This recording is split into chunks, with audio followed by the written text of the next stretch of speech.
Hi, welcome to this video on lesson planning with ChatGPT, or again, Google Bard. One of the things that I found the most useful, especially if you don't have a very explicit curriculum with pacing and things, is these AI tools are very good at laying out a lesson plan. And the more specific you are with it, a time period, a specific standard, maybe it's a short story, whatever it is, obviously the more detailed the lesson plan becomes. So I'm just going to write a lesson plan for, and then this is a 7th grade math standard. I'm using that just because that's what I'm familiar with in terms of my past teaching history, but you could use any standard that you have, or you could be descriptive about the short story, or maybe a specific time period, or whatever it is that you're studying for a lesson plan. So we're just going to have it write us a lesson plan. And you can see as it goes here, and this is going to take a bit, but you can see there it automatically identified like the grade level. It does give you a time outline of 60 minutes, and then it breaks each of those areas down by time. You can tell it specifically, maybe a time window that you have. So you see here some different things. It's got a warm-up, it's got an introduction, it's got solving, lots of different things. So I'm going to say, now I'm going to do a follow-up like create independent practice questions for this lesson. So there we've got the teacher instructions in the lesson plan. Then based on what it knew from that standard, generates 10 independent questions. I'm going to say maybe that's not enough. Create 10 more questions.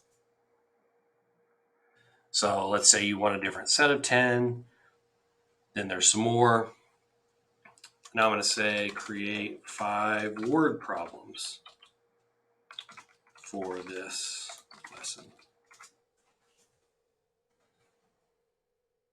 We get 5 word problems based on that standard. So in terms of the amount of work or time, it depends on obviously what you're using or your curriculum, what you're doing with those.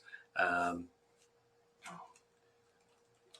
about create a partner activity for this lesson?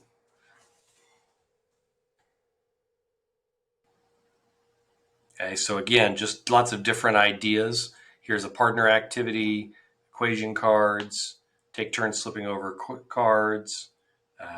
So like that's just like the amount of things that it can create and do in your lesson planning. So everything from the actual teacher preparation, objectives here, materials, the procedures, all of those, along with any independent practice, word problems, partner activities, sort of anything that you can think of for those specific lesson plans. Here's another thing that maybe if we're having trouble with this, what skills do students need to have for, and then we'll post that. We'll try that. Okay. So here, let's say we're having trouble with that 7-point EE3, and maybe you don't have a concept map, or you don't have something that's mapped into what specific standard it is. You can come back here and say, okay, we can start going through these: knowledge of 1-step and 2-step, algebraic notation. Oh, there we go. Maybe that's what we're struggling with, is we don't have the notation down. So lots of things in lesson planning that are very useful here.